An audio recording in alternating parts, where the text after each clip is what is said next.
నమస్తే అన్న అందరికీ. నేను రాష్ట్ర యూత్ కాంగ్రెస్ అధికార ప్రతినిధి మీ మండల శివకుమార్ మాట్లాడుతున్నా. నిరుద్యోగ జేఏసీ నాయకులు చేపట్టినటువంటి మోతీలాల్ గారు చేపట్టినటువంటి ఏదైతే ఉద్యమం ఉందో, ఈ ఉద్యమానికి మద్దతుగా వచ్చినటువంటి బీఆర్ఎస్ నాయకులు మరి పల్లా రాజేశ్వర్ రెడ్డి గారు కావచ్చు, మరి మాట్లాడేటువంటి హరీష్ రావు గారు కావచ్చు, గతంలో మీ ప్రభుత్వమే కదా అధికారంలో ఉన్నది.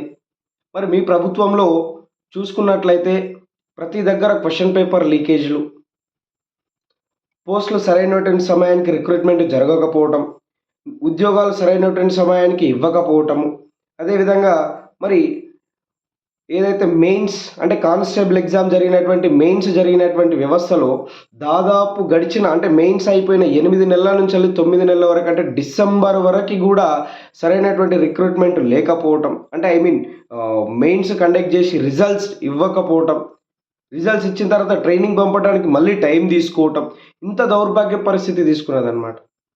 అదే కాంగ్రెస్ ప్రభుత్వం వచ్చిన తర్వాత నిరుద్యోగుల దగ్గర చర్చించి మరి ఏ సమయానికి ఏ రకమైనటువంటి వ్యవస్థను తీసుకురావాలని చెప్పేసి తీసుకొని జియో నెంబర్ 46ని ఎత్తేయటం, జియో నెంబర్ 46ను రద్దు చేయాలని చెప్పేసి దాన్ని తీసుకురావటం, ఈ రకమైనటువంటి వ్యవస్థను ఏర్పాటు చేసింది కాంగ్రెస్ ప్రభుత్వం. గ్రూప్ 1 వ్యవస్థను సరిగ్గా నిర్వహించడం, స్టాఫ్ నర్సు పోస్టులన్నింటినీ కూడా సరిగ్గా రిక్రూట్మెంట్ ఇచ్చినాం. అదేవిధంగా గురుకుల టీచర్లకు సంబంధించి, జేఎల్‌లకు సంబంధించి ఆ రిక్రూట్మెంట్‌ను కూడా అనేక రకంగా దాన్ని మభ్యపెడితే దాన్ని కూడా అందరికీ పోస్టు పట్టాలను ఇయ్యటం జరిగింది. ఈ రకంగా చూసుకుంటే మరి తెలంగాణలో ప్రజాప్రభుత్వ పరిపాలన ఏర్పడి కేవలం 7 నెలల వ్యవధిలోనే, ఈ 7 నెలల వ్యవధిలో మళ్ళీ ఎలక్షన్స్ కూడా దాదాపు ఒక 3 నెలలు ఇక 4 నెలలే ప్రభుత్వం సరిగ్గా నడిచిందని చెప్పొచ్చు. ఈ 4 నెలల వ్యవధిలోనే మాకు నిరుద్యోగ భృతి ఇవ్వలేదు. ఇక నిరుద్యోగ భృతి గురించి దౌర్భాగ్య పరిస్థితి ఏందంటే గతంలో హరీష్ రావు గారే మాట్లాడటం. గతంలో అంటే 3,000 రూపాయలు మేము ఇయ్యలేము నిరుద్యోగ భృతి అని చెప్పేసి చేతులెత్తేసినటువంటి ఎవరైతే హరీష్ రావు గారు ఉన్నారో ఆయన్నే అంటే గతంలో ఎందుకంటే ఆయన్నే ఫైనాన్స్ మినిస్టర్‌గా ఉన్నాడు కదా! మరి ఆయన్నే నిరుద్యోగ భృతి గురించి మాట్లాడుతున్నారు. 4,000 రూపాయలు ఇయ్యాలి. 4,000 రూపాయలతో పాటు గతంలో ఉండేటువంటి 7 నెలలకు సంబంధించినటువంటి నిరుద్యోగ భృతిని మొత్తం కూడా ఇవ్వాలి అని చెప్పేసి మాట్లాడుతున్నారు. గతంలో వీళ్ళందరూ గాడిదలను కాసినారు, గడ్డి వీకినారు. మీరంతా ఏం చేసిర్రు మరి? అయ్యలా మీరే నిరుద్యోగ భృతి ఇవ్వచ్చు కదా! సరైనటువంటి మెగా డిఎస్సి నిర్వహించవచ్చు కదా!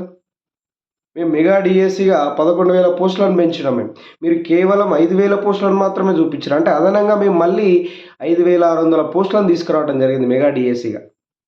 టెట్ నిర్వహించాలి అని చెప్పేసి నిరుద్యోగ జేఏసీ నాయకులందరూ కూడా అడిగితే మళ్ళీ టెట్ ఎగ్జామ్‌ను కూడా నిర్వహించినాం. ఏ ఒక్క ఎగ్జామ్‌కి కానీ ఈ డిఎస్సి అప్లై చేసుకునేటువంటి అభ్యర్థులకు కూడా ఫ్రీగా డిఎస్సిని అప్లై చేసుకోండి అని చెప్పిన.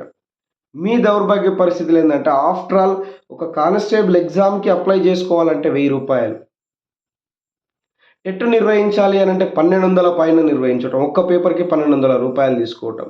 సెట్టు స్టేట్ ఎలిజిబుల్ టెస్ట్ దాన్ని ఏర్పాటు చేయాలంటే 1,200, 1,500 రూపాయలు కట్టాల్సినటువంటి దౌర్భాగ్య పరిస్థితి. ఇప్పుడు మరి గ్రూప్ 1 విషయంలో కావచ్చు, గ్రూప్ 2 విషయంలో కావచ్చు, గ్రూప్ 3 విషయంలో కావచ్చు, గ్రూప్ 4 విషయంలో ఫ్రీగా అప్లై చేసుకోండి అని చెప్పేసి ప్రజాపాలన ప్రభుత్వం తీసుకురావటం జరిగింది. మరి మీ ప్రభుత్వానికి మా ప్రభుత్వానికి కంపారిజన్ అంటే కేవలం ఈ బీఆర్ఎస్, బీజేపీ నాయకులు ఏందంటే కేవలం ఈ ప్రభుత్వం పైన విమర్శించడానికి, రోడ్డు పైనకి లాగటానికి, వాళ్ళపైన బురద చల్లటానికి ఎటువంటి సాకు దొరకక ఇటువంటి చిన్న చిన్న విషయాలను తీసుకురావటం, దీన్ని హైలైట్ చేయటం, ప్రభుత్వం పైన బురద జల్లటం ఇదే పనిగా పెట్టుకున్నారనమాట. గతంలో వీళ్ళందరూ ఏంటంటే మనకు నవ్వొస్తుంది. ఎందుకంటే మనకు అన్యాయం చేసినటువంటి నాయకులు ఇవాళ రోడ్డు పైనకి వచ్చి వాళ్ళు ఏం చేస్తున్నారంటే మేము కొట్లాడుతున్నాం, ప్రభుత్వానికి వ్యతిరేకంగా విమర్శిస్తున్నాం అని చెప్పేసి. మీ వల్లనే కదా మేము ఇవాళ అన్యాయ పాలైంది, మీ వల్లనే కదా మాకు ఇవాళ ఉద్యోగాలు రాకపోవడం, మీ వల్లనే కదా మేము ఈ దౌర్భాగ్య పరిస్థితులు ఉన్నాం. నిరుద్యోగ అభ్యర్థులారా మీకు అందరికీ ఒకటే నేను విన్నవించుకుంటున్నా. ఏంది అని అంటే ఈ బీఆర్ఎస్, బీజేపీ నాయకుల యొక్క భ్రమలో పడకండి. వాళ్ళ భ్రమలో పడితే మన బతుకులు ఆగమవుతాయి. ఎందుకంటే గత 10 సంవత్సరాలు మనం అందరం చూసినాం. మనం కొంత టైం తీసుకుందాం, టైం తీసుకొని నిదానంగా ఏర్పాటు చేసుకుందాం. కేవలం 7 నెలలే అవుతుంది. 7 నెలల్లో 3 నెలలు ఎన్నికల కోడే జరిగింది. కాబట్టి ఇప్పుడు మనకు ఒక సరైనటువంటి వే ఉంది, ఒక గాడిలో పెట్టడానికి అవకాశం ఉంది.